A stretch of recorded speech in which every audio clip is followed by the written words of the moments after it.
working on this fence, and some of these fence sections are falling apart.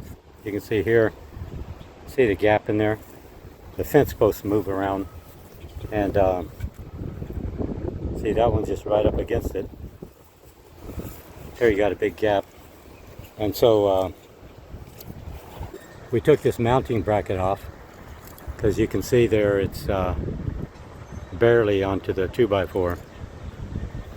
And what we're going to do, put this board in here. This is cedarwood board. We've got 2 holes pre-drilled in here. Put the bracket on there like so, and then you put a couple screws in it, and then we mount that up on the post, and that acts as a spacer right here. Get the screws into the, and then you screw this thing in.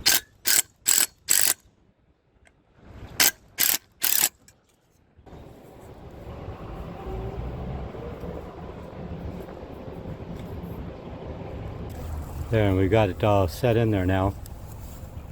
See, it's 2x4 is against the post, and then got the spacer in there. So then we put screws in these holes just to hold it steady so it doesn't lift up. So just tighten this one up a little bit. This one here.